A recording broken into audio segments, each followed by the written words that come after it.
I'll start off, Kelvin. Talking about the project. I suppose what a lot of Cobblers fans want to know is how is this project going to benefit Northampton Town moving forward in the short term and in the long term? I think once you get past the sort of initial shock of what happened over the weekend and what I call the sort of social media outrage, when you look at the proposal, I would say 90% of it, most of football could get behind and see it as being very, very positive. There's a percentage of it that everyone would question and look for answers.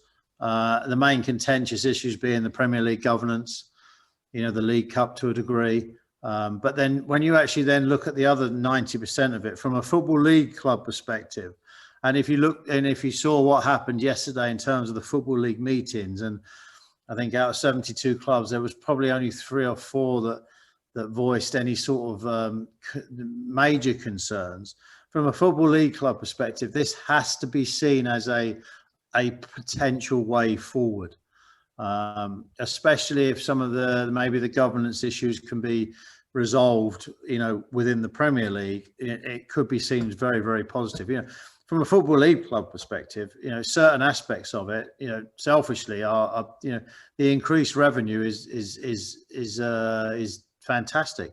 We're talking of potentially 2.5 to 3 times our revenue, and you're talking about going from £1.5 million a year to maybe £4.5 million a year in terms of revenues.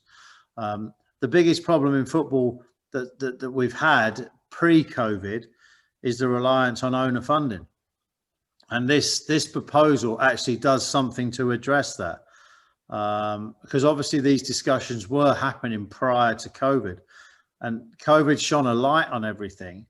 But what this proposal does, and bearing in mind this is just a proposal, it's an idea, it's to be presented to clubs, but it's one that's been there's a lot of detail that's gone into it to look at all of football, and not just the governance at the top level of the top 6, etc.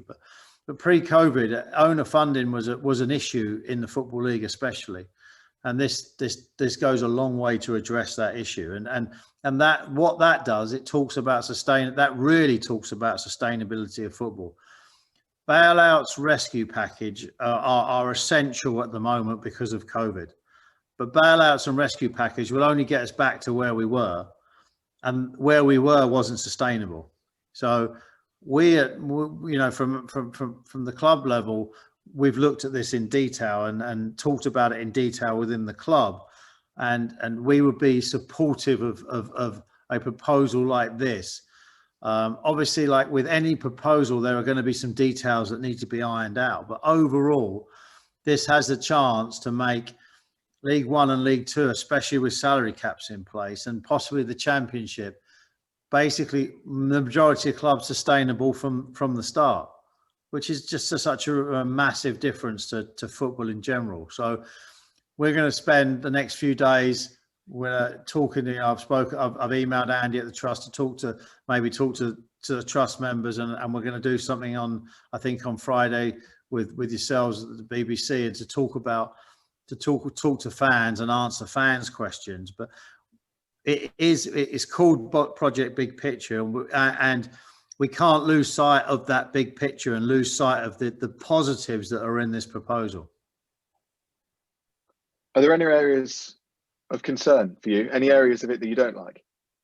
Listen, there's always the contentious issues, and they're on the table. The contentious issue is going to be the power that potentially gives the top 6 in the Premier League, or the top 9, or even coming from Man United and Liverpool, etc. But the reality is that's a Premier League issue that the governance of the Premier League needs to be taken care of within the Premier League. And I think Gary Neville put it perfectly. He said the proposal's great. We just now need the 14 to talk to the 6, or the 11 to talk to the 9, and them get together and figure out what can work for them, and then that will trickle down great into the Football League. So that's a contentious issue.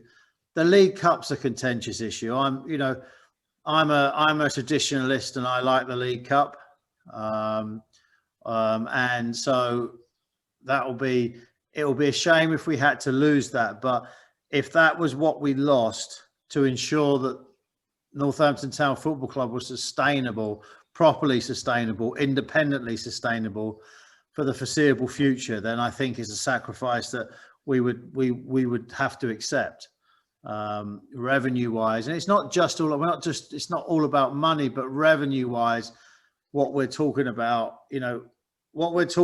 potentially could come into the club in year one. And I haven't done the exact numbers, and James isn't here to go through them in detail with us, but we're probably talking about what we've made out of the League Cup in the last 10 years is probably similar to what we could make in year one of additional revenue with a project like this, or a proposal like this.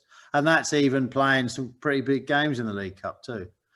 So whilst you're, as a traditionalist in football, you will be concerned about losing the League Cup, I think the positive of the increased revenue and the financial sustainability of football as a whole would be a balance that you would probably accept. And then you look at, and then it's just the fear. The rest of it is just, a lot of it is just fear of the unknown, of, and I think some of it is unrealistic. The B team stuff that gets trotted out all the time, I think that's an unrealistic fear, because I don't think there is a motivation. I don't think there's necessarily a motivation from all the clubs in the Premier League. There may be some. I think Man City mentioned it, but I don't think it's a major push from any of the other clubs, and it would still need EFL approval anyway. So this proposal doesn't give the top six carte blanche over football. It doesn't give them carte blanche over what the EFL does or what the EFL decides. So I do understand that concern, but again, those are issues that need to be dealt with, and those contentious issues are the ones that need to be dealt with. But we've got to focus on the bigger picture, which is the financial sustainability of football in general, and that's the issue. And even the COVID rescue package is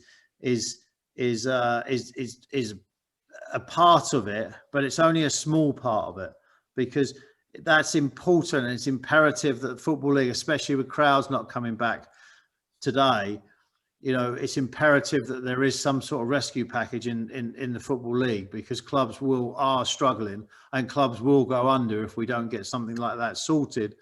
But this actually goes a step further, and this looks at the overall sustainability issues. So that's why it's important. So yes, there are a couple of contentious issues that we would have concerns about, and we're not saying we're ready to sign a piece of paper today, but we fully support Rick in his endeavours to try and get something that improves the financial sustainability of football. You touched on it there, Kelvin, in terms of the strong support from the EFL. There is a bit of concern concerning the governance from the Premier League clubs that might lose a bit of power in its current form. What does your heart and your head say about this proposal? Would it actually be passed? I don't think it's going to get. I don't necessarily think it'll get. I think we're all realistic in to say that it's not going to get passed as it is. But there's something that has been worked on for a long time, and there has been a lot of discussion around this. And I believe the people proposing it are on their 18th iteration of the proposal. So this isn't what was described as a smoke-filled room, sort of, back of the cigarette paper sort of, conversation. This is a detailed analysis of the revenue streams that come into football in all areas. And I think that's the issue with a lot of this. We've gone through a 2-day period of complete outrage and social media outrage and football outrage without actually knowing the detail. And now that we've got a better idea of the detail, and I think there'll be further detail to come out, I think people will look at it more and go, this is good. This is interesting. We have to consider proposals that give the Football League 25% of a bigger revenue pot. We have to consider proposals that invest in the infrastructure of the FA, Wembley, the infrastructure of clubs, stadiums, women's football, and a huge investment into women's football. So there's a lot of areas that we have to are so positive with this, and we can't get bogged down with just the fear of the big six taking over the world. And that is a concern. We have to be cognizant of that, and we have to work through that. But we can't cut our nose off to spite our face. There's a lot of stuff about fan initiatives and travel and ticket prices that are included in the overall plan. And I think some of this detail needs to be flushed out so that people can see there are positives and why 95% of the EFL are going to be supportive of this in terms of clubs. Yeah, absolutely. And there's a lot more to be said. And as you say, we'll have that big discussion on Friday as well. Just away from big picture for a second, onto fans at the minute. Doesn't look any closer, really, does it, to them coming back in the ground? What's the latest you've heard? Well, I know the MP was talking to the select committee today, and I think he admitted, and it's been highlighted, the inconsistency that is surrounding. And I think on social media and you're seeing a tremendous amount of disappointment at the inconsistency of the government decisions in regards to fans at football or fans at sport. For our part, we're doing as much as we can. We're taking part in a call with the Saints and the cricket club and our local MP. We're going to talk about it and have a collective Northampton view in terms of so that when it does come up in Parliament, as it continues to, the Northampton MPs can have a collective view in terms of all the sports clubs. So we're doing that. We're putting as much pressure as we can on government and football is in general. I think when you see the arts and the Palladiums of the world with almost full crowds, it highlights an inconsistency. And then when you look at non-league football, and I'm pleased that non-league football are allowed crowds in, but that's a tremendous inconsistency in regards to the way that the professional game can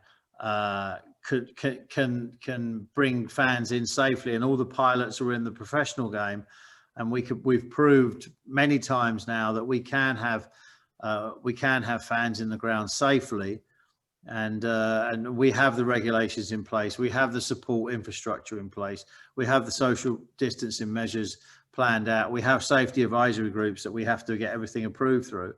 So then that's where the real inconsistency is. And I just don't see the government have actually been able to explain why it's the case. And we understand everything is about safety and ensuring we protect everybody in this pandemic. But there has to be we think there has to be a phased approach. So we're looking at that. We've done a lot of work on, we're very cognizant of season ticket holders. We're very cognizant of the product that the people have paid for, and we've got plans in place. Obviously, as we said at the time, every season ticket holder has access to iFollow, which has its own value. So, I think a lot of people are understanding, and we've had some contact from people. But what we want to make sure we do is we do it comprehensively, and we don't do it knee jerk, and we ensure that we've got everything in place. We've got basically a plan based on certain parameters ready to go and ready to publish, but we need to know exactly what's happening from the government. We need to know when fans are going to come in before we actually we actually dot the I's and cross the T's on that plan. So James and everyone at the stadium are working very, very hard on that, and we kind of know we're talking when we're probably going to talk to some fans groups as well in regards to that and talk around over the next couple of weeks. But we need to know really when government are going to allow fans to come back in. Excellent. That's all from me. I'll let James ask a few.